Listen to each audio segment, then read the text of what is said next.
Bueno, vamos a comenzar entonces.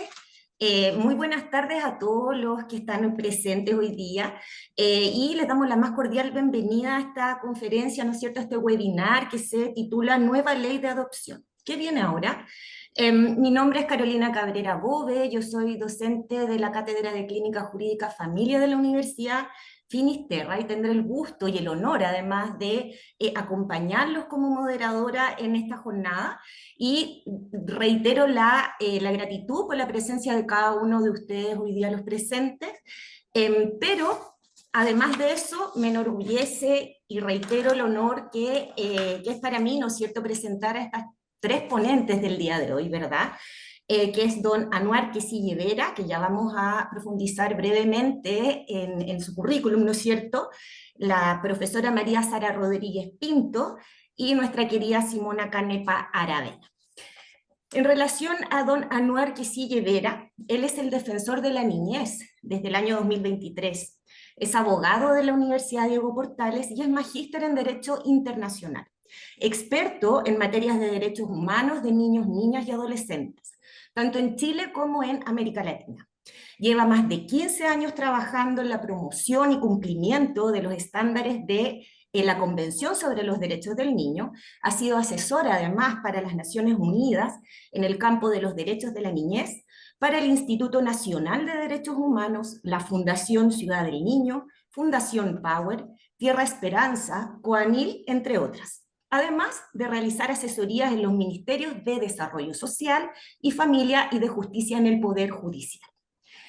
Muchas gracias por estar aquí, Anuar, esta tarde.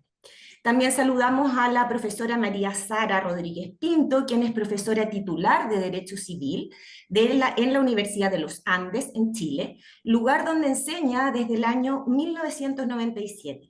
Es doctora en Derecho de la Universidad Autónoma de Madrid, Master of Law de la Universidad Northwestern, abogada de la Universidad Católica de Chile, autora de los artículos publicados en revistas jurídicas especializadas y de los libros El cuidado personal de niños y adolescentes en el nuevo derecho de familia, del año 2010, Autocontratación y conflictos de derecho en el derecho privado español, Madrid en 2005, y del Manual de Derecho de Familia, que ya va en su tercera edición del año 2024.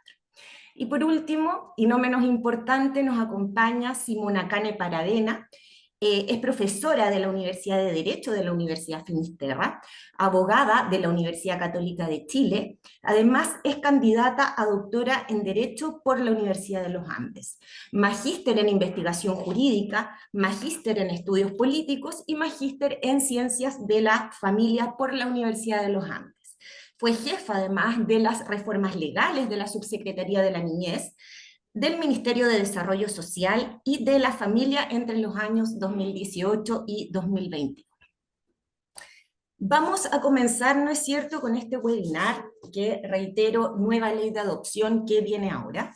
Y antes de entrar, ¿no es cierto?, a las preguntas dirigidas a cada uno, ¿no es cierto?, de los profesores que están aquí presentes, quisiera darle la palabra al defensor, a don Anuar Quisille Vera, para que nos comente un poco, nos converse, ¿no es cierto?, del panorama general de la adopción en Chile, si es que nos puede brindar algún dato estadístico, etcétera. Le doy la palabra a Anuar. Muchas gracias, Carolina.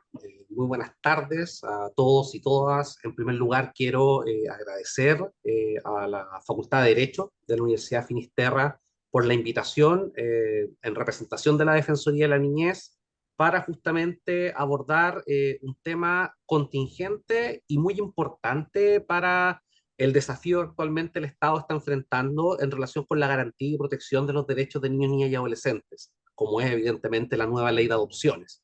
Saludar especialmente a la profesora María Sara Rodríguez, a la profesora Simona Canepa, con quien además he tenido la oportunidad de compartir en distintas instancias laborales, en los comienzos, ¿verdad?, de la implementación del sistema de garantías y protección integral. Así que en base a este panel que tengo el honor de compartir, no me cabe duda que estamos frente a una a un panel de excelencia en el cual precisamente vamos a analizar e intentar discutir algunos temas que son relevantes respecto de la nueva ley de adopciones. Y agradezco además también el pase, Carolina, para efectos de poder justificar desde las cifras la importancia que tiene una legislación y una normativa moderna en materia de adopciones en Chile. ¿Por qué digo una normativa moderna? Porque ya muchos y muchas de quienes están acá sabemos, ¿verdad?, las dificultades que se enfrentaban con la ley de adopciones, que efectivamente era la ley antigua, porque en definitiva lo primero que hacía era contar con una serie de carencias que nos permitieran entender la adopción como un mecanismo que no tenía otra finalidad que no fuera garantizar el derecho de los niños, niñas y adolescentes a vivir en familia, ¿no? Es un tema que después se puede profundizar, pero básicamente si uno mira el estándar de la Convención sobre los Derechos del Niño y además también lo que regula la ley 21.430, la ley de garantías y protección integral, eh, la ley y la convención es clara en señalar que el espacio ideal para la crianza y desarrollo de los niños, niñas y adolescentes es una familia. Y considerando la importancia de la familia, el punto de partida y la primera conclusión es que, bueno, los estados deben contar con sistemas de adopciones que sean sólidos y que sean consistentes con este estándar.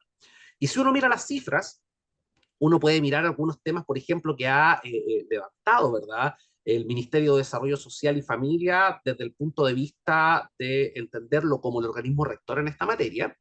Uno puede mirar cifras bastante preocupantes, por decirlo de alguna forma, ¿no? La primera de ellas es que en Chile, si uno mira los datos de los últimos 20 años, se adoptan cerca de 250 niños, niñas y adolescentes en procesos que pueden durar entre 3 y 6 años o incluso más. Entonces ahí tenemos un problema. Bajas cantidades de adopciones y periodos de espera que son excesivamente largos, que muchas veces pueden de una u otra forma hacer perder sentido la figura de la garantía del derecho a la vida familiar. Además, también desde nuestro Observatorio de Derechos, el Observatorio de Derechos de la Defensoría de la Niñez, hemos podido analizar una serie de datos provenientes de distintas fuentes públicas, ¿no? En ese entonces Sename, del Servicio de Protección Especializada, del Ministerio de Desarrollo Social y Familia y desde el Poder Judicial. Y hemos podido llegar a una conclusión que nos muestra que entre el año 2018 y el año 2023 se observa un periodo donde ha habido un aumento de la cantidad de separaciones de niños, niñas y adolescentes de sus familias. Es decir, estamos frente a un problema que justamente atenta contra el estándar de la excepcionalidad de la separación de niños, niñas y adolescentes de sus familias. Y como contrapartida, hemos también evidenciado en este mismo periodo de tiempo una disminución de la cantidad de niños, niñas y adolescentes declarados susceptibles de adopción. El tema más claro para graficarlo es que mientras que en el 2018 el total de niños, niñas y adolescentes declarados susceptibles de adopción era de 556, en 2023 la cifra llegó a 245, es decir, en el periodo de 5 años hubo una baja del 50% de las declaraciones de susceptibilidad de adopción. El otro tema, ya para dar paso al conversatorio, es que también paralelamente han existido variaciones en los tiempos de espera. Así, mientras que en el 2020 el promedio de tiempo de espera era de cerca de 157 días, el 2023 alcanzó a los 198. Y eso es particularmente más alto en la región, en algunas regiones. En los lagos el promedio es cerca de un año, en Valparaíso 287 días, en la región metropolitana 239. Y si uno desagrega toda esta información por tramo etario, se distingue una disminución importante en el tiempo de espera de niños y niñas entre 1 y 3 años, que va de 196, de 126 días en el 2010 a 61 en el 2023. Es decir, las cifras nos dan cuenta de un panorama preocupante que no hacen otra cosa que justificar la existencia de una normativa moderna que esté alineada con los tiempos y, lo más importante, que esté dirigida a la garantía del derecho de niños, niñas y adolescentes a vivir, a crecer y a desarrollarse en un entorno familiar. Yo creo que con esos datos podemos como partir dando cuenta de la importancia de esta ley. Impactantes cifras, Anuar. Muchas gracias por tu tan valiosa información e intervención en este aspecto. Vamos a comenzar entonces con una ronda de preguntas que vamos a dirigir a cada uno de los ponentes, comenzando por Simona.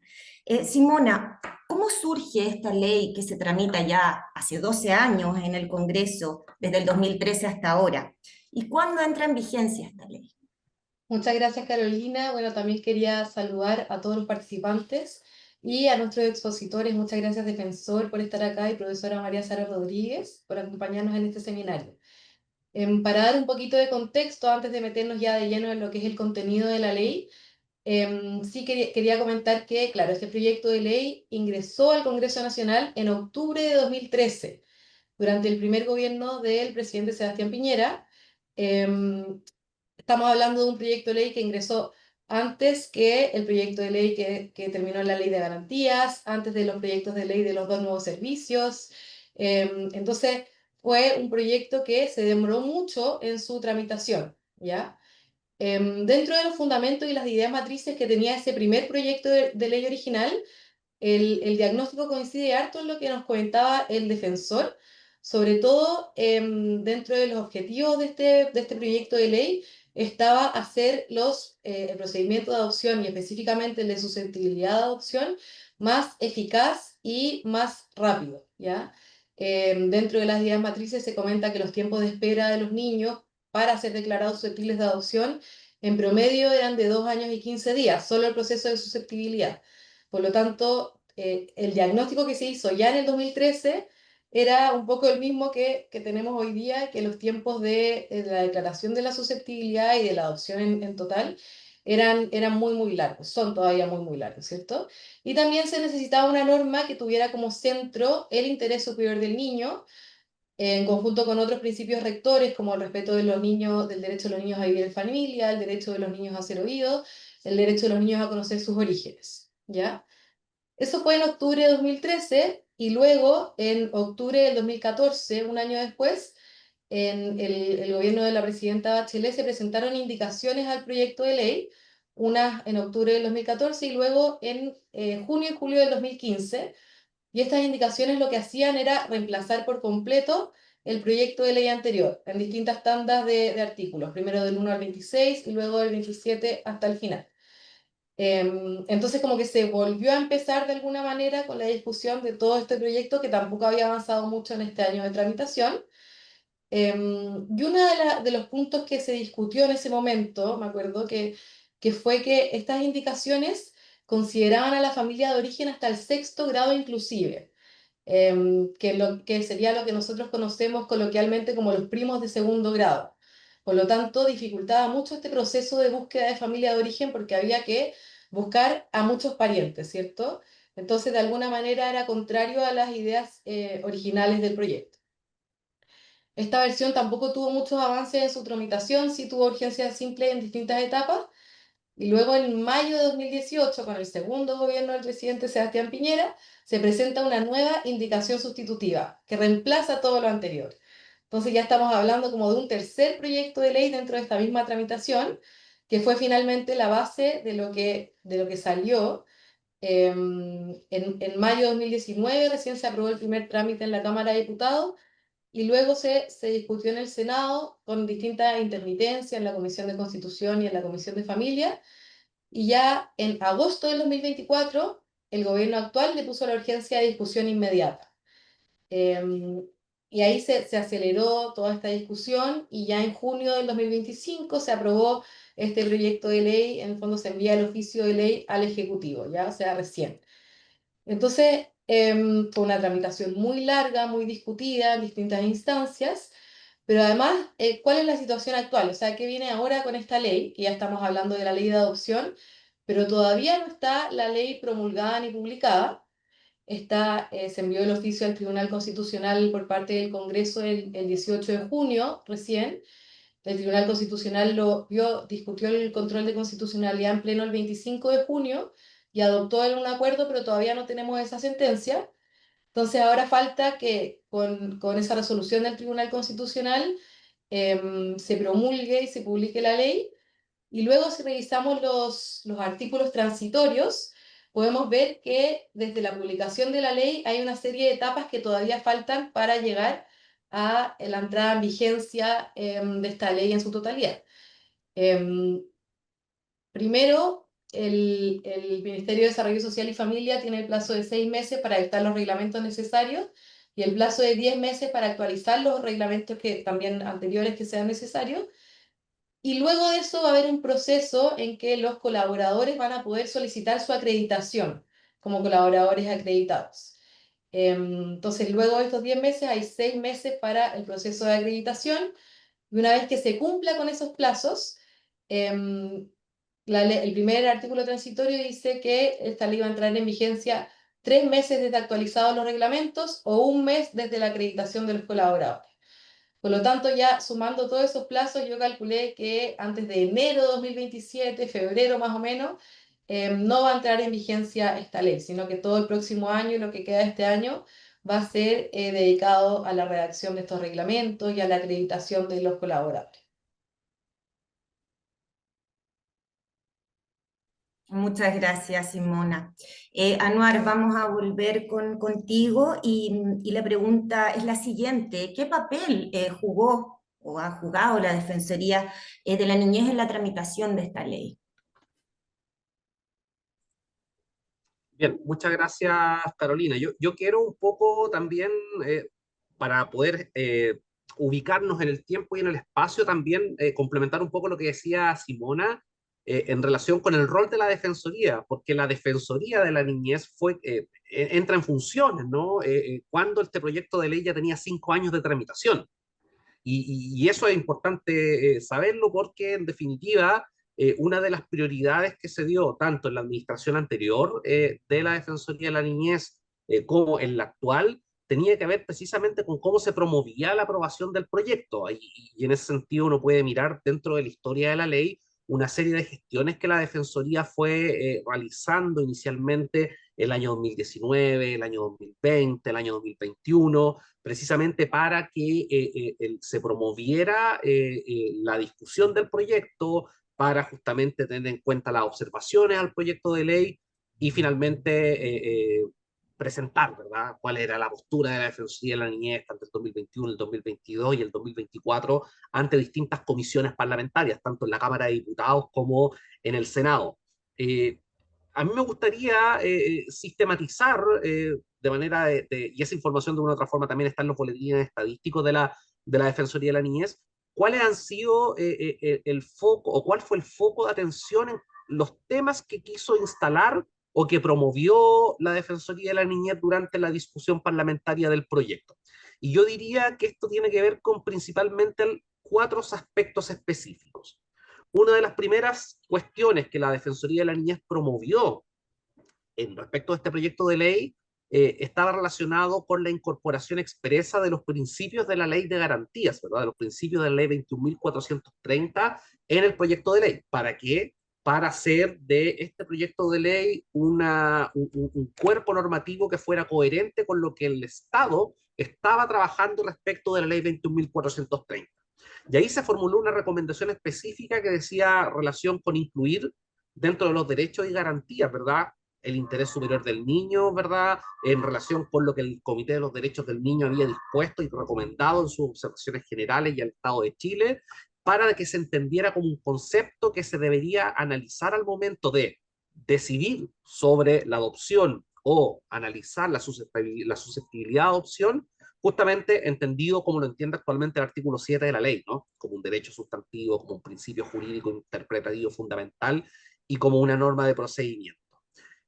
Si bien había una consideración, hay una consideración que el principio, ya que es aludido en los artículos primeros, ¿verdad?, del proyecto de ley, se debería considerar un título sobre derechos y garantías.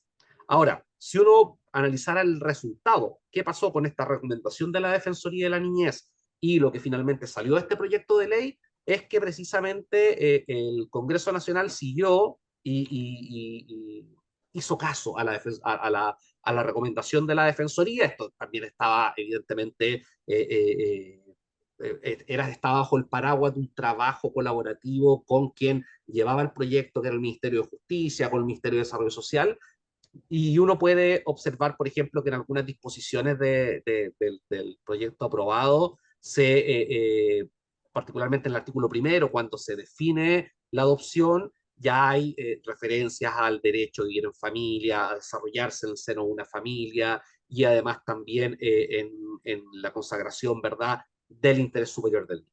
Y también, por ejemplo, el artículo 10 contempla principios, derechos y garantías que informan la adopción, y que evidentemente hace el nexo, ¿verdad?, con la ley 21.430. Entonces yo diría que eso es una primera dimensión. La segunda dimensión, voy a ir muy rápido para no tomarme todo el tiempo, además uno puede observarlo también en otras, en otras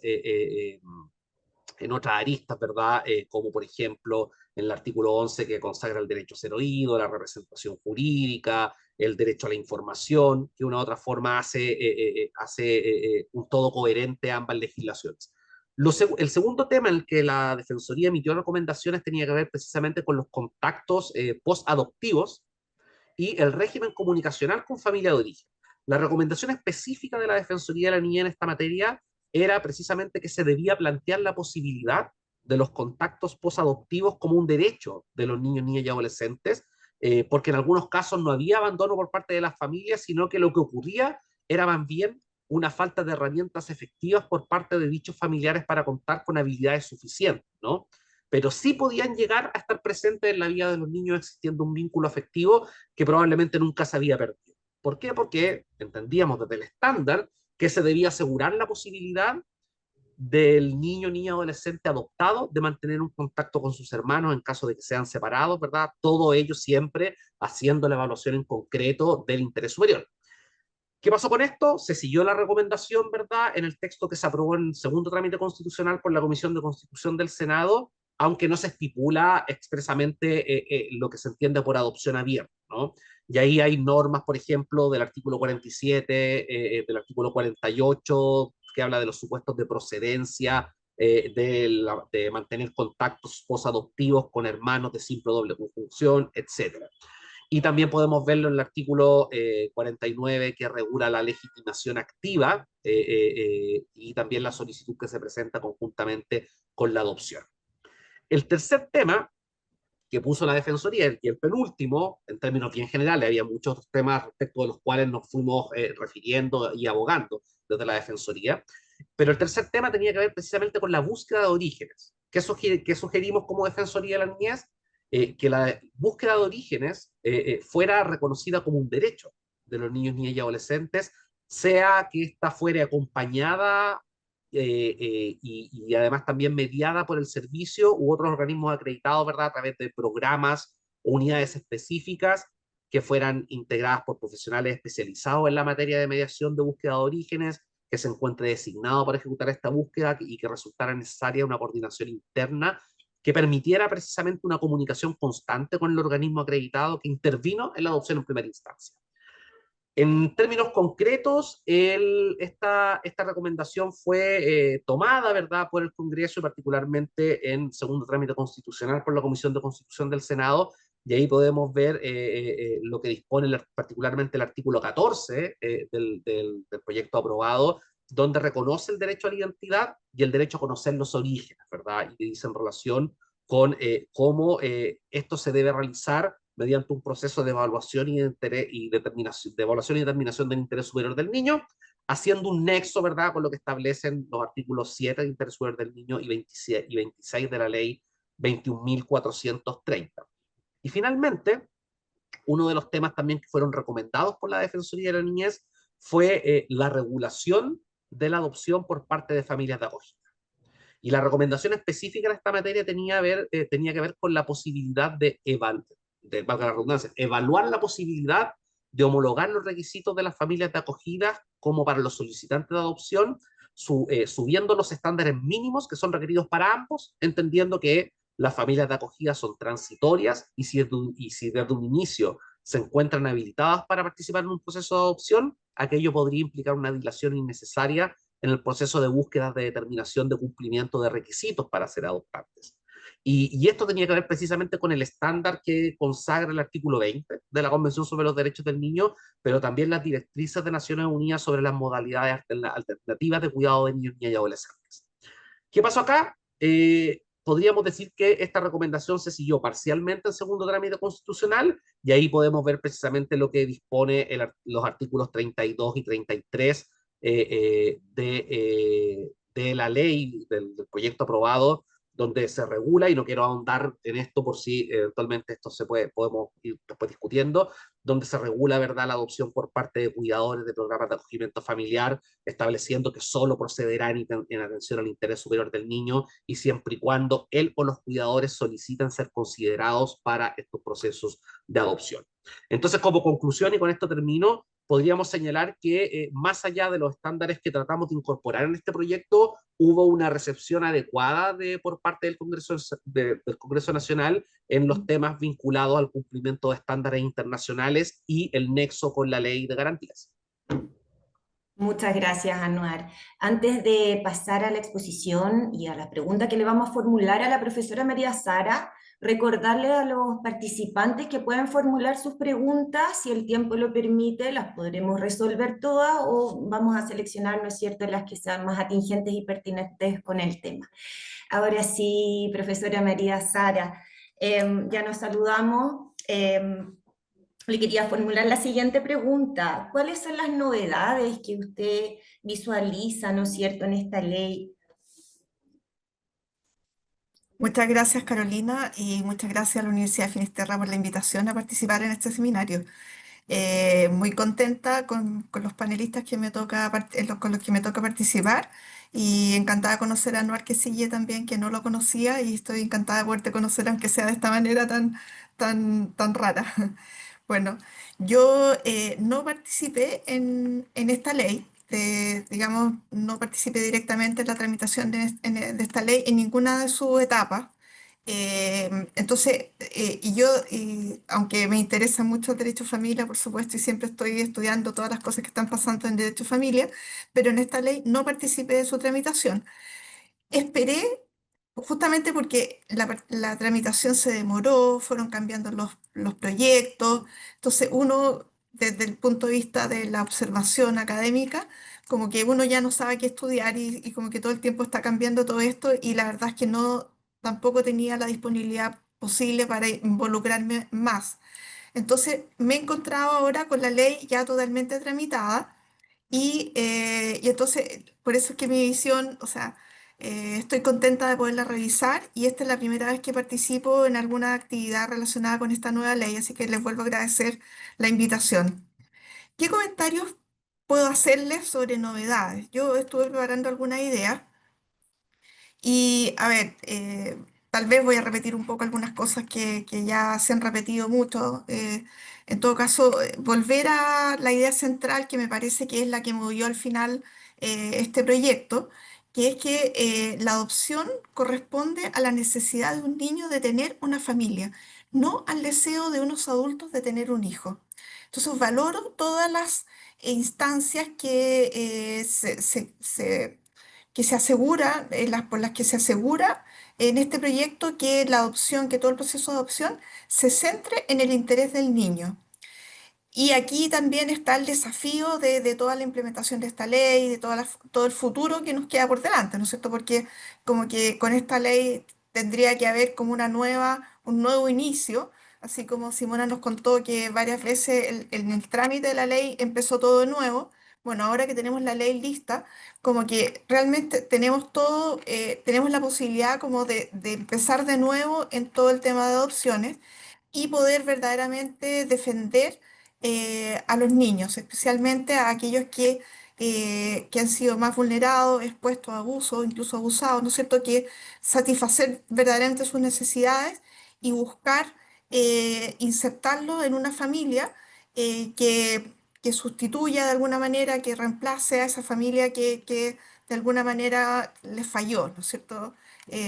Aunque muchas veces las circunstancias son muy amplias, entonces como que sabemos que tampoco este fallo, esta esta falla de la familia no siempre es totalmente imputable a los padres, ¿no es cierto? Son también muchas circunstancias las que afectan a estas familias, ¿no es cierto? Y que por eso es difícil, digamos, no es como, es difícil calificar un poco las razones que llevaron a unos padres o a la situación en que estos niños se encuentran, ¿ya?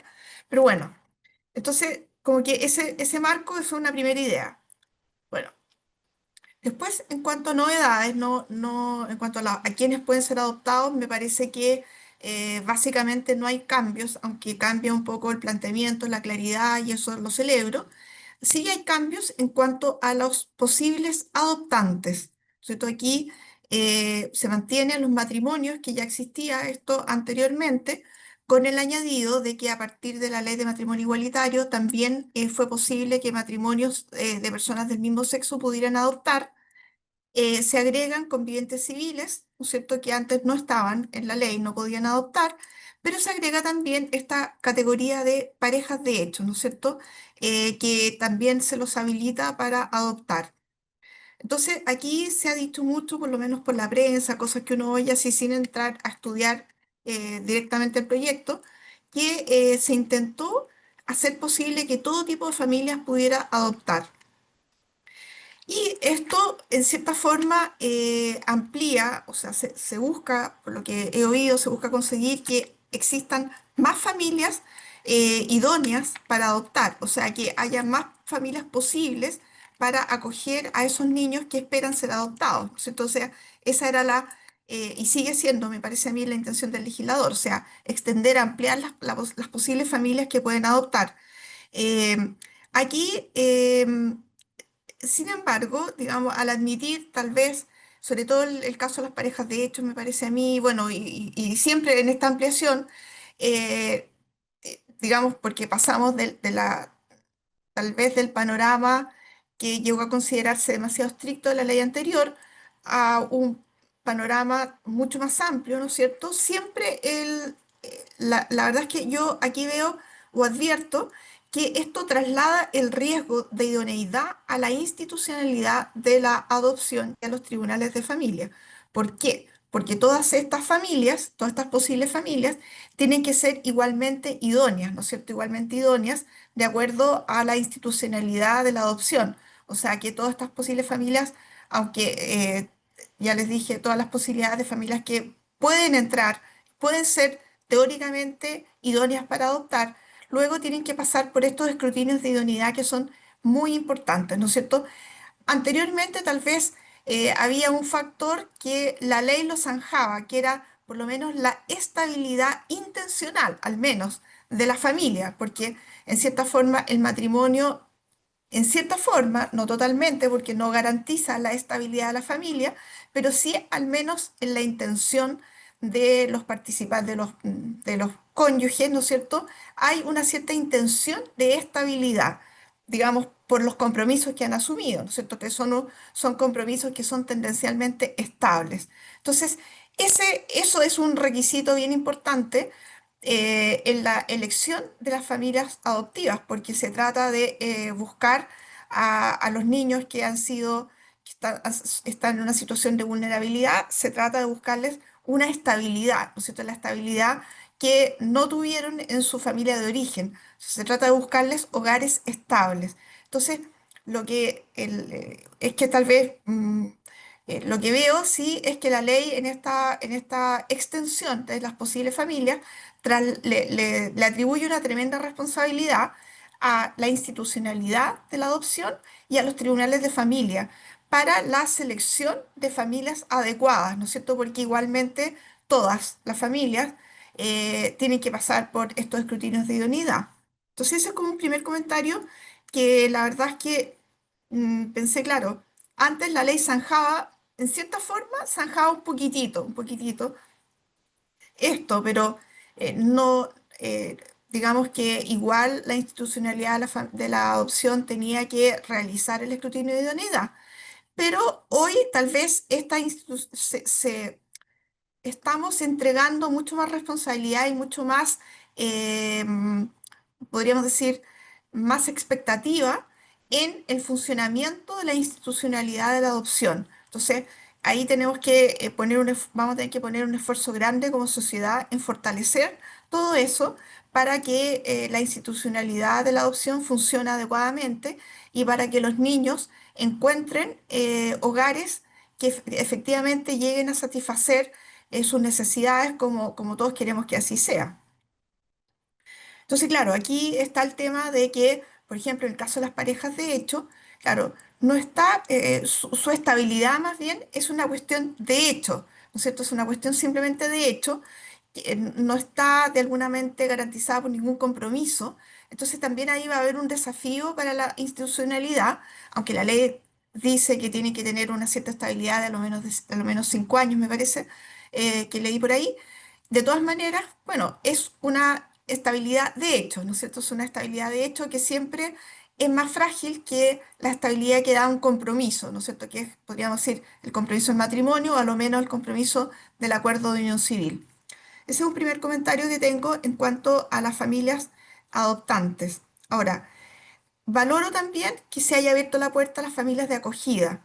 Nuevamente, y aquí también celebro que sea la Defensoría la que haya instado por esto, a que haya sido posible que las familias también, estas familias de acogida también pudieran libremente, si quieren, como bien lo dijo el defensor, eh, libremente pueden eh, participar como familia posible para la adopción de los niños que tienen bajo su cuidado por una medida de protección, ¿cierto? Entonces, eh, justamente eso tal vez da continuidad a una estabilidad, ¿no es cierto? Que esa familia de acogida ya le ha podido proporcionar a ese niño y por tanto, si la familia está interesada y es idónea, de acuerdo a los estándares de la institucionalidad y de la ley, bueno, puede también participar en el proceso de adopción. O sea que valoro esa posibilidad que se abre. También valoro los contactos posadoptivos, ¿no es cierto? Esto también eh, se discutió, no sé si esto equivale ya totalmente a una adopción abierta, en cierta forma eh, podríamos decir que no se llama así, pero tal vez es muy equivalente a lo que es una adopción abierta, los contactos post-adoptivos. El niño sigue estando adoptado por su familia adoptiva, sigue, podríamos decir, porque es adoptado como hijo, por tanto es hijo de su familia adoptiva, pero puede mantener contacto con su familia de origen, ¿no es cierto?, hasta cierta extensión, que es la que define la ley, ¿no es cierto? Eso también lo valoro, encuentro que es así como aspectos que uno puede mencionar que valoro eso. Por supuesto que valoro todo lo que se refuerza la posibilidad de buscar los orígenes, de conocer los orígenes de los niños. Eso ya venía garantizado y también en la ley de garantías de la niñez bastante bien y encuentro que aquí quedó también garantizado, asegurado de una manera que no estaba en la ley anterior, ¿no es cierto? Eso claramente me parece a mí que es un avance. Luego también destaco eh, todas las normas, que son muchísimas, y sobre todo las reformas que se hacen a la ley de tribunales de familia, con la idea de adelantar los procedimientos de adoptabilidad, o más bien acelerar los procedimientos de adoptabilidad, ¿no es cierto? Y entiendo que esto se hace por la vía de entrelazar los procesos de medidas de protección con el trámite de adoptabilidad, ¿no es cierto? Que todos se reúnan en un mismo proceso, que lo conozca un mismo tribunal, ¿no es cierto? Todo eso me parece que son eh, mecanismos que pueden adelantar los plazos, ¿no es cierto? Que es algo que se ha buscado desde el comienzo, ¿no es cierto? Que es acelerar los plazos. Antes se llamaba susceptibilidad de adopción, hoy se llama adoptabilidad, ¿no es cierto? La idea es que todos estos plazos, que los niños no pasen toda la vida institucionalizados y esperando una familia adoptiva. Entonces, eso también, claro que también ahí hay tremendos desafíos, ¿no es cierto?, de que eso llegue a ser eficaz, ¿ya? Y otra idea, y la última que quiero mencionar en esta primera pregunta que me hacen, ¿no es cierto?, es la definición que hace la ley de prohibiciones y delitos establecida en el título séptimo. Aquí también valoro mucho la claridad con que se definen estas prohibiciones, que entiendo que producen una inhabilidad del que incurre en estas prohibiciones para adoptar a un niño en concreto, ¿cierto? Pero valoro mucho las definiciones. Podríamos analizarla un poco más porque encuentro que eso es bien novedoso en la ley, ¿no es cierto? Eso no estaba en la ley anterior de ninguna manera. También valoro la manera como se han precisado los delitos relacionados con la adopción, que siguen siendo, uno, la divulgación de antecedentes, ¿no es cierto? Que, digamos, que se han debido mantener bajo sigilo. Y después también valoro la precisión con que se mantiene el delito de entrega ilegal de un niño con fines de adopción. Entonces, este delito también se especifican agravantes del delito, se especifican también sujetos que pueden participar en este delito, aunque eso ya estaba en cierta forma antes. Se especifican también qué ocurre con el delito frustrado, o sea, cuando incluso si hubo incluso pagos, oferta de pagos y no se logró la entrega del niño, igual ese delito frustrado, podríamos decir, está sancionado, ¿no es cierto?, con penas de simple delito y con multas. También ahí valoro que se hayan endurecido un poquitito las penas. Siguen siendo penas de simple delito, me parece a mí, aunque creo que en un caso alcanza a ser por agravante, alcanza delito de las penas más bajas ya de una pena de crimen, ¿no es cierto? Y aquí también valoro la conexión con la definición de los delitos de trata y tráfico que ha hecho efectivamente,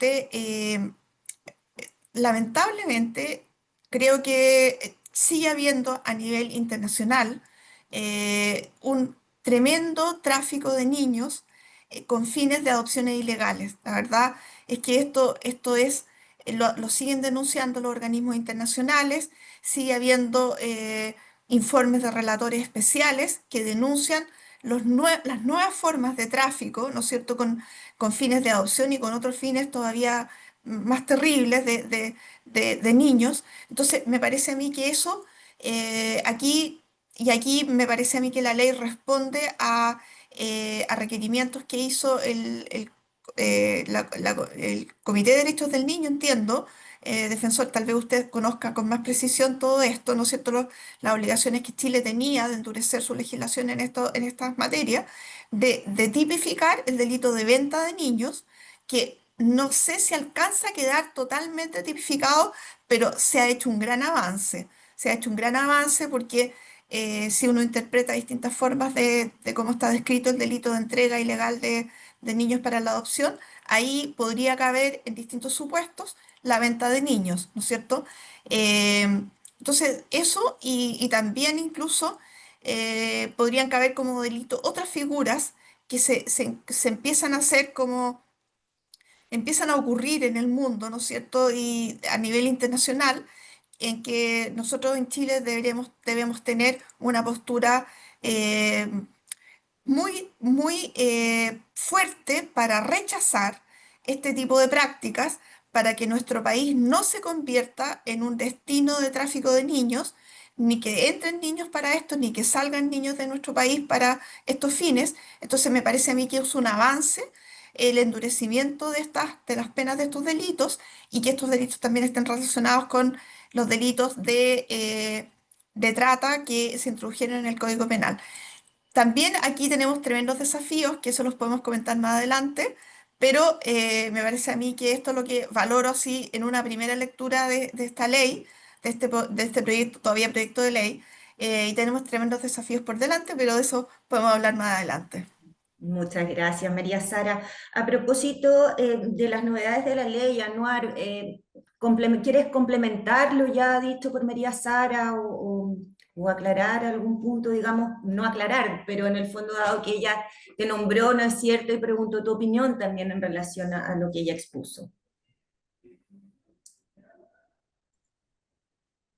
Bueno, sí, yo creo que la explicación y los puntos destacables de la ley que la profesora María Sara ha planteado, yo creo que de una u otra forma resumen y sistematizan bastante bien los avances normativos y que en definitiva coinciden con lo que desde la Defensoría de la Niñez estuvimos promoviendo durante la discusión parlamentaria, ¿no? La discusión legislativa.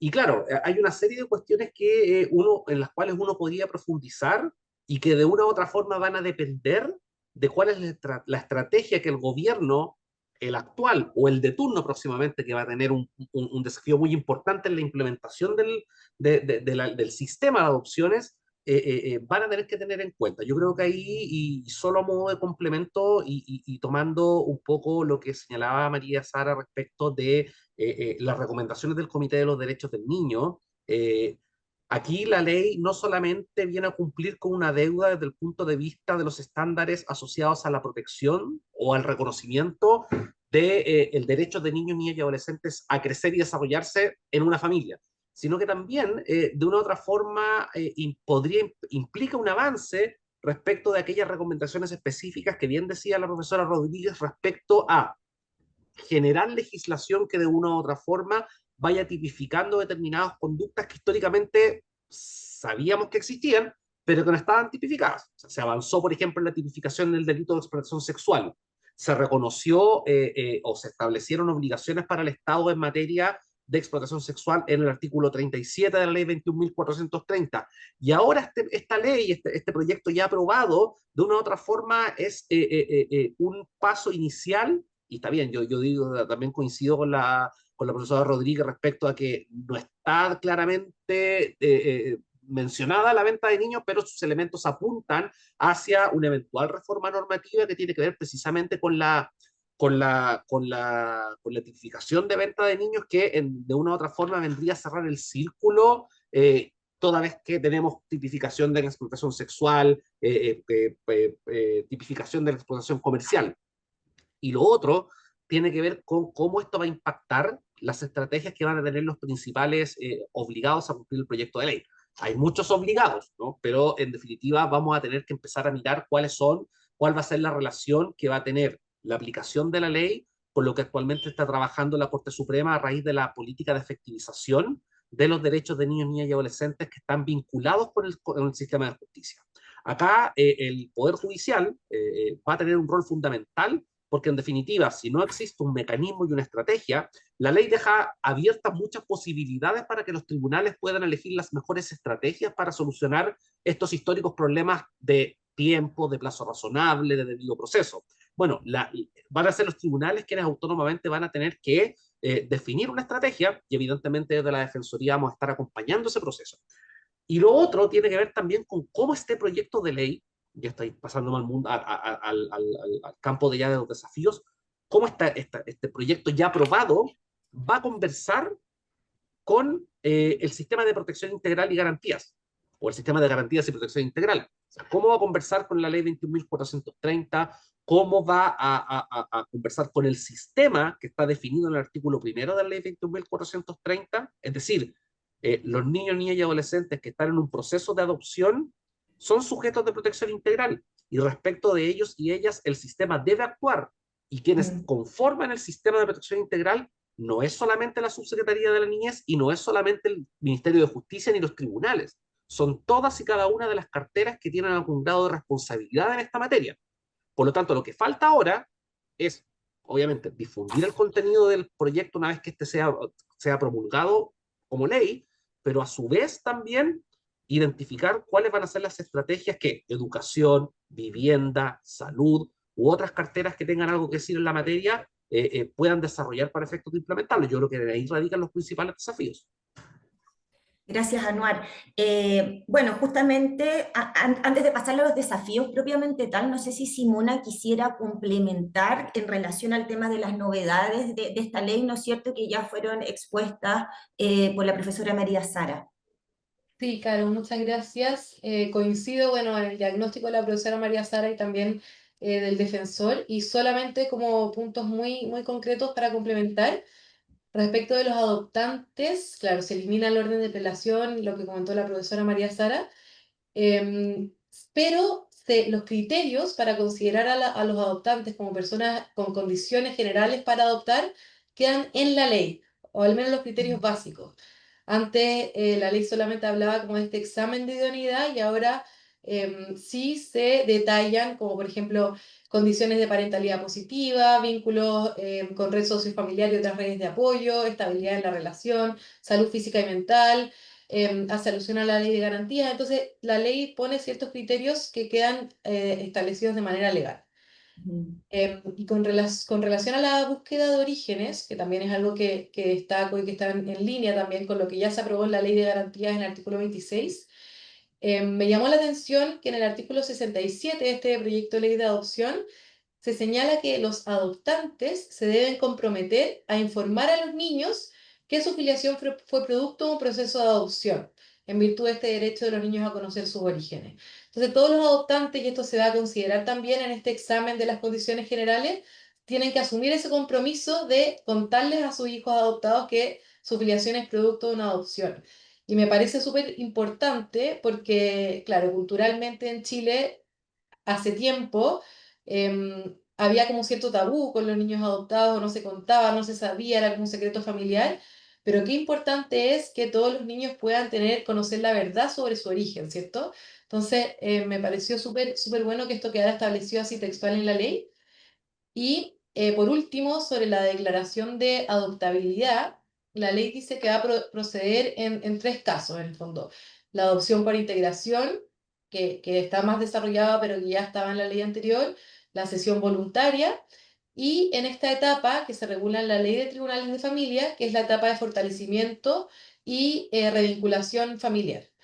Que en el fondo todo niño respecto del cual se adopte una medida de protección de separación de su familia, va a seguir este procedimiento judicial que entra en esta etapa de fortalecimiento y revinculación familiar y finalmente dentro de esa misma medida de protección va a poder el tribunal declarar a este niño como adoptable.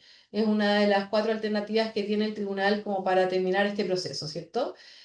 Ahí hay plazos concretos, las audiencias de revisión tienen plazos también cortos, que ya podemos revisar en detalle en los artículos que se modifican de la Ley de Tribunales de Familia, pero hay un artículo también que me gustaría destacar, que es el 80 decies, que se agrega a la Ley de Tribunales de Familia, que habla de la situación especial de abandono y que en cualquier momento de esta etapa de revinculación familiar, siempre que el tribunal tenga la convicción de que quien tenga el cuidado personal del niño no han cumplido con los deberes de cuidado y se ha afectado gravemente su interés superior, y si no hay otros interesados en detentar el cuidado personal, el tribunal citará inmediatamente a una audiencia de egreso en la que podrá declarar la adoptabilidad del niño. O sea, en cualquier momento de esta etapa, si es que el tribunal logra llegar a esta convicción, va a poder declarar la adoptabilidad del niño.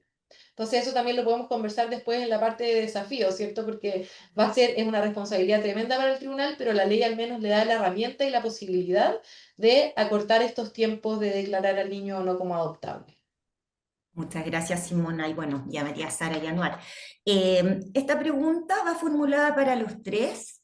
Algo esbozó, ¿no es cierto?, Anuar.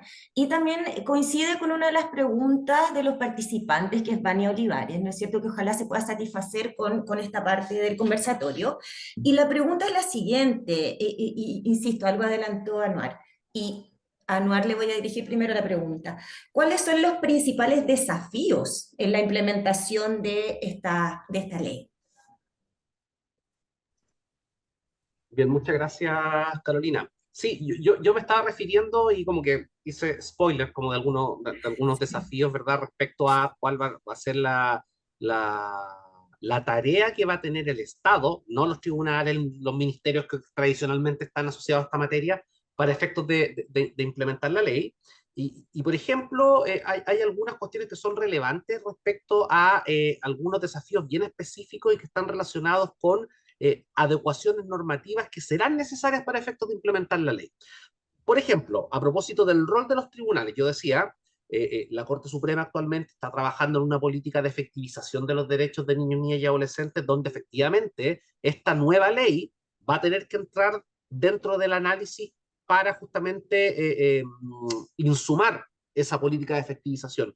Pero también si uno mira, también hay ciertos desafíos que tienen que ver, por ejemplo, en materia de reforma al Código Orgánico de Tribunales en relación con la vista extraordinaria de la causa de la Corte Suprema, ¿verdad? Porque hoy la apelación en una causa de adopción, tanto en las Cortes de Apelaciones como en la Corte Suprema, y eso ustedes lo saben, ¿verdad? Quienes están más relacionados con este tema, estas apelaciones generalmente se eternizan muchos meses o años incluso en lo que respecta al procedimiento. Ahora el proyecto aprobado establece que todos los recursos en materia de adopción gozan de preferencia en la vista y el fallo en segunda instancia y deben ser agregadas de manera extraordinaria a la tabla y se establece un plazo de 5 días para su ingreso. Es decir, ahí tenemos un primer desafío normativo, hay que mirar el Código Orgánico de Tribunales para efectos de poder cumplir con este estándar que la ley, el proyecto aprobado contempla. También se visualiza eventuales reformas, por ejemplo, al Código del Trabajo, ¿no? Particularmente en lo que se refiere al postnatal parental. Hoy en día, con este sistema no seguirá existiendo discriminación respecto a los derechos del postnatal, ya que la trabajadora o el trabajador que tenga su cuidado, un niño o una niña bajo la ley de adopción, tendrá el permiso postnatal parental establecido en el 197 bis del Código del Trabajo y tendrá derecho a un permiso y a un subsidio por 12 semanas, cualquiera sea la edad del niño o niña adoptado. También hay que mirar reformas ahí. Y lo otro es mirar también las disposiciones transitorias del proyecto que dispone una reforma normativa al registro civil. Hay una en particular que se relaciona con aquellas adopciones que fueron establecidas bajo la ley del año 43, ¿verdad?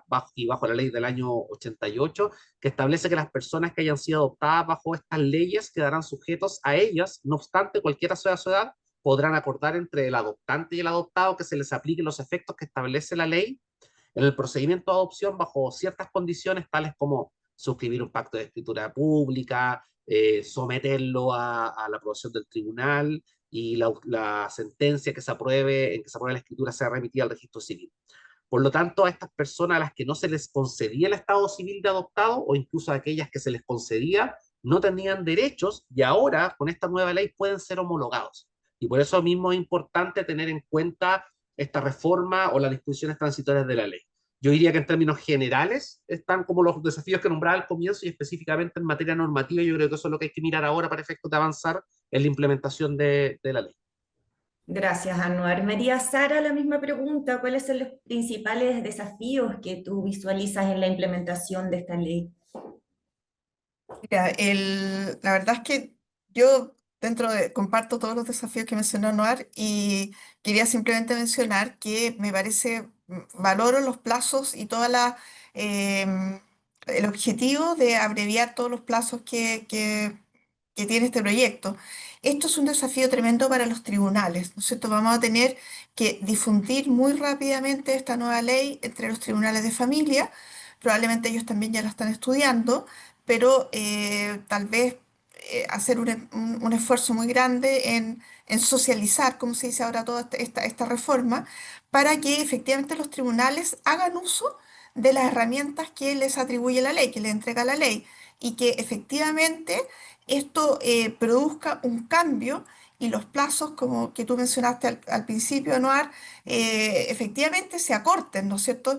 Me parece ya muy buena la medición de plazos que se está haciendo, o sea, el control que hay sobre esas demoras.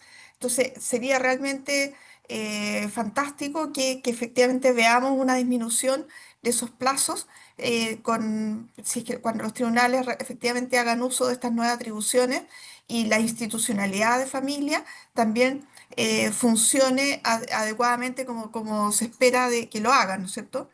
También hay un desafío de recursos, ¿no es cierto? De recursos para preparar más abogados, tal vez que cumplan funciones en toda la institucionalidad, que puedan servir de curadores ad litem en estos procesos de los niños. También necesitamos ahí gente preparada que cumpla estas funciones. Entonces, esto también va a ser un desafío. Y también, sí, por mencionar simplemente interés este aspecto interesante que vi en estos delitos que se especifican, ¿no es cierto? Me parece que va a ser bien importante que el Ministerio Público persiga efectivamente, o sea, que se produzca la persecución penal en los delitos que surjan en esta materia, porque ya sabemos que hay delitos en el campo en estos campos que el Ministerio Público no persigue, ¿no es cierto? Por ejemplo, los delitos de violencia intrafamiliar, o sea, los tribunales de familia actúan, etcétera, pero cuando ya llegamos al punto en que tiene que intervenir el Ministerio Público, muchas Ujú. veces las causas quedan ahí perdidas y el Ministerio Público no actúa, ¿no es cierto? Entonces, em, en verdad, y ahí tal vez la, el anuar, tal vez la Defensoría de la Niñez va a tener que cumplir un rol importante en asegurar la persecución penal de estos delitos, ¿no es cierto? O sea, tal vez instando para que el Ministerio Público persiga efectivamente, que se investiguen estos delitos, que se persiga, o sea, que haya realmente una actividad proactiva, ¿no es cierto?, en persecución de estos delitos y no que queden estos delitos muertos por ahí, que salgan en la prensa y que nunca más pase nada, porque el Ministerio Público está muy ocupado haciendo otras cosas, ¿no es cierto? Entonces, también necesitamos un Ministerio Público más proactivo en esta materia y realmente desbaratar bandas de tráfico de niños, adopciones ilegales, o sea, perseguir efectivamente estos delitos y no simplemente denunciarlos por la prensa, como es lo que de repente ha ocurrido, ¿no es cierto? En el último tiempo. Entonces, también ahí yo tengo grandes expectativas en la Defensoría de la Niñez, porque pienso que tiene que haber alguien que asegure la persecución de esto, porque no sé si hay algún otro funcionario, alguna otra entidad que dentro de la institucionalidad le corresponda denunciar estos delitos, asegurar su persecución. Y pienso que ahí la Defensoría de la Niñez puede cumplir un rol realmente importante porque de otro modo pienso que Ministerio Público no va a tomar ninguna iniciativa, no va a ser requerido porque no, el Ministerio del Interior tiene otras prioridades, ¿no es cierto? Hay muchos otros delitos dentro de Chile que también hay que perseguir, ¿no es cierto? Pero me parece a mí que estos delitos cuyas víctimas son niños, tenemos que realmente asegurar que haya una persecución eficaz. Y eso también es un tremendo desafío. Entonces, quería simplemente mencionarlo. Obviamente que echar a andar toda esta nueva ley va a tomar mucho tiempo, mucho esfuerzo a muchas personas y también alentar todo ese esfuerzo de los que ya están trabajando en esto. Esperemos los equipos que asumen en el nuevo gobierno también tomen realmente la posta y continúe el trabajo, porque aquí hay muchos niños que no pueden seguir esperando, ¿no es cierto? Muchas gracias, María Sara. Simona, en relación a lo mismo, en cuanto a los desafíos en la implementación de la ley. Sí, muchas gracias, Caro. Bueno, ahí tomo algo que ya mencionó María Sara, pero tiene que ver con, volviendo al proyecto de ley original, ¿cierto? Que tenía como idea matriz esto de hacer el proceso de adopción más rápido, ¿cierto? Y desde ahí partió toda la necesidad de esta ley y la necesidad de acelerar los procesos, que los niños no estén años de años en un proceso esperando una residencia, ¿cierto? Entonces, esta ley, con todas las modificaciones que hace la ley de tribunales de familia, cuando uno la lee, uno dice, bueno, si se cumplen estos plazos, como que todo podría funcionar súper bien, ¿cierto? Hay las audiencias, el plazo máximo de la medida son 12 meses, tiene 10 días después el tribunal para decretar una vía de egreso, pero siempre en el fondo esto también hay que equilibrarlo con que no es llegar y separar al niño de su familia y bueno, démoslo rápido en adopción, ¿cierto? Sino que va a ser ahora responsabilidad en gran medida del tribunal en poder equilibrar estos intereses y en decir cuándo se forma esta convicción de que realmente este niño hay que separarlo de manera definitiva de su familia y darlo a una familia adoptante, ¿cierto?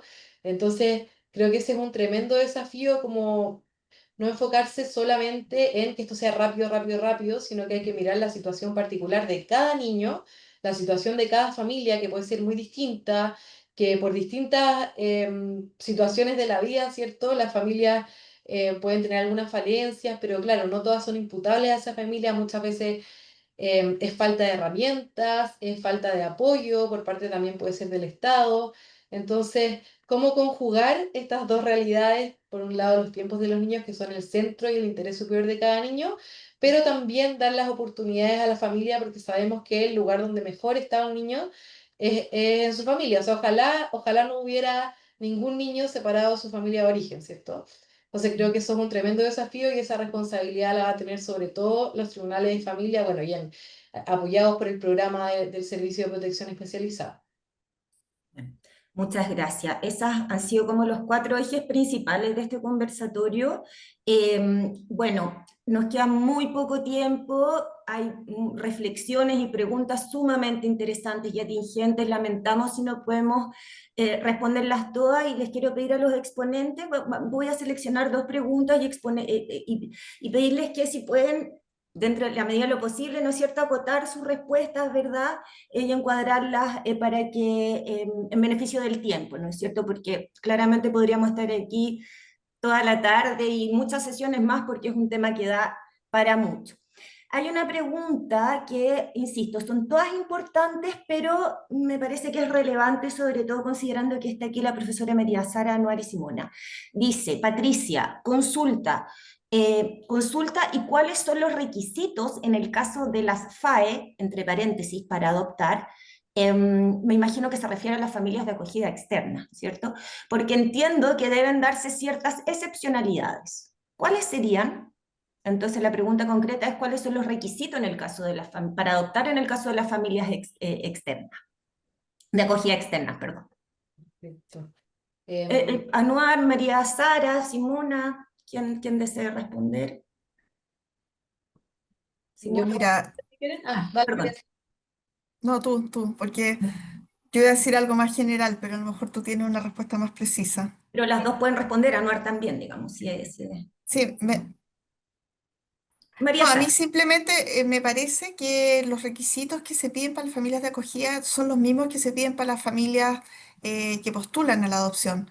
Entonces, no hay, por lo que recuerdo de la ley, no la tengo aquí, no la estoy leyendo en este minuto, pero me parece que se piden los mismos requisitos. No sé si alguno de ustedes que tiene más familiaridad con todo el clausulado del proyecto, si hay algún requisito extraordinario o distinto que alguna familia de acogida deba cumplir para poder efectivamente concretar, postular a la adopción como en igualdad de condiciones que las demás familias, ¿no es cierto? O sea, no sé si hay algo, me parece que no hay más requisitos.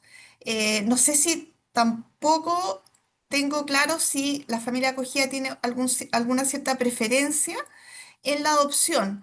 Ahora, sí puede ocurrir, y esto ya es pura especulación, porque que al niño se le va a preguntar, ¿no es cierto? Y en la medida de su edad, tal vez ese niño ya va a conocer a su familia de acogida, entonces ya tiene una cierta relación con la familia de acogida por un tiempo. Entonces, bueno, en ese sentido, si el mismo niño ya ha creado un vínculo con la familia de acogida, supongo yo que el juez considerará ese vínculo en relación a las otras posibilidades que tiene el niño, ¿no es cierto? Entonces, pero esto simplemente lo digo porque, a ver, en la ley se dice expresamente que hay que consultar al niño y a que el niño tiene derecho a opinar sobre su adopción.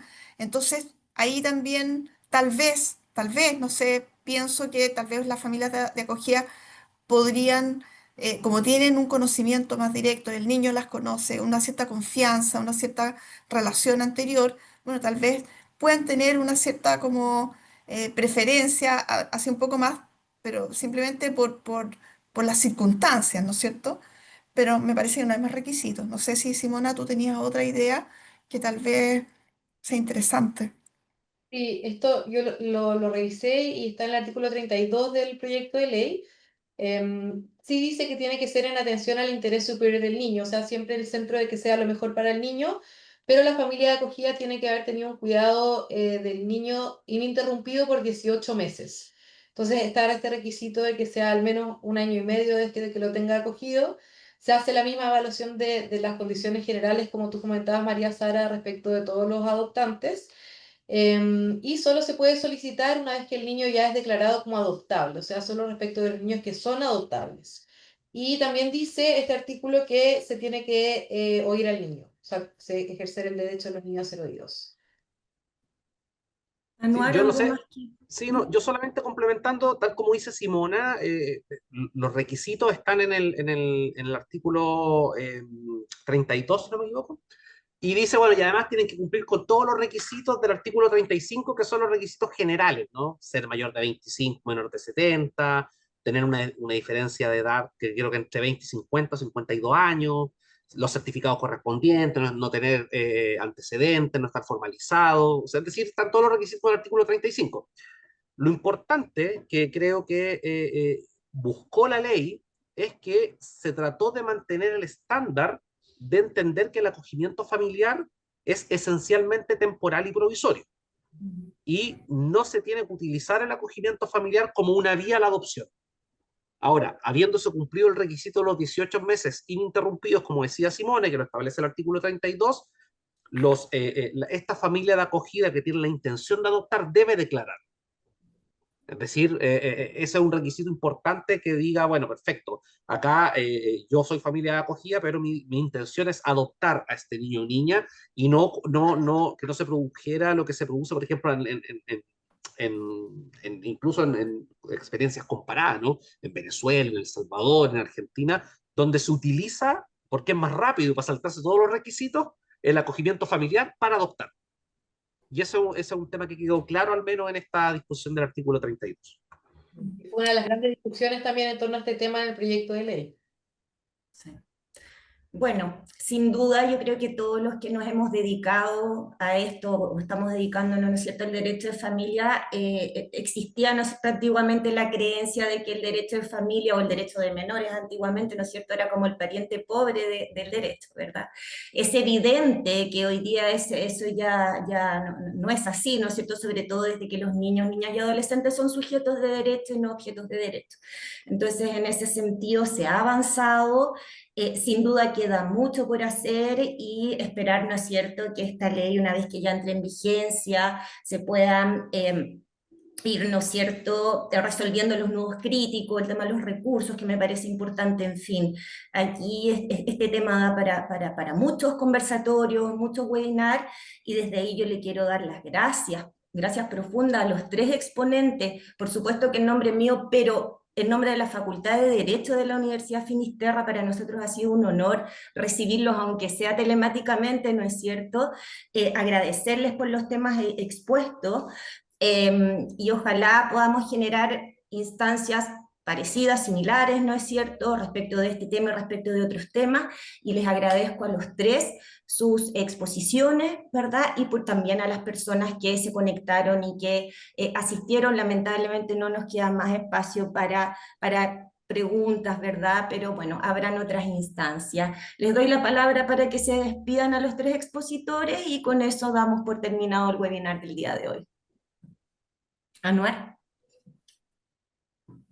Bien, Carolina, en primer lugar agradecer la moderación, porque además también nos da control del tiempo, porque uno a veces se sube a la moto y cuesta mucho bajarse. Y solamente valorar este tipo de iniciativas, ponerme a disposición también de la universidad para futuras actividades, ojalá presenciales también. Y solamente como el mensaje final de esto, para que vean que todo está concatenado, es que hablando desde el área en la que yo me siento más cómodo, que es el área de los derechos humanos, acá más allá de estar hablando de temas vinculados al derecho civil o de derecho a familia, que es de donde el área a la que corresponde esta ley, estamos hablando también de un proyecto que dice relación con el reconocimiento de derechos humanos de niños, niñas y adolescentes, porque el derecho a vivir en familia es un derecho humano. Entonces también tiene una connotación y una mirada desde el punto de vista del derecho público que no es menor tener en cuenta. Así que solamente esa reflexión, agradecer nuevamente a la universidad, a Simona, a María Sara, un placer nuevamente, espero que nos conozcamos personalmente y desde ya disponible para cualquier actividad de esta naturaleza. Muchas gracias, Anuar. María Sara. No, yo simplemente agradecer y felicitar a todos los que han estado participando en la tramitación de esta ley, porque finalmente se llegó a término y ahora simplemente desearle a todos digamos, especialmente a ti, Anuar, que te veo que estás como más metido en todo esto. Yo en este minuto no estoy tan activa entonces, digamos, felicitarlo y animarlo a continuar trabajando en todo lo que queda por delante para echar a andar esta nueva ley. Muchas gracias, María Sara y Simona. Nada, solamente agradecer, muchas gracias, bueno, Carolina, por tu moderación, muchas gracias a Anuar, el defensor, que claro, tiene una agenda muy apretada y logramos ahí también que estuvieras acá con nosotros, así que muchas gracias. Y a la profesora María Sara Rodríguez, que además se conecta desde el extranjero en esta instancia, así que muchas gracias también por haber participado, por haber comentado esta ley, y ya tal vez cuando entre en vigencia podemos hacer otro seminario y ya evaluar la implementación de lo que va a ser esta norma. Bueno, muchas gracias a todos por su participación. Reitero la gratitud, la invitación queda abierta para otros eventos igual o similares a este, ¿no es cierto? Y les deseo que tengan una muy buena tarde y nos volveremos a ver, ¿no es cierto?, en otra oportunidad y en otro conversatorio. Muchísimas gracias a todos por participar también.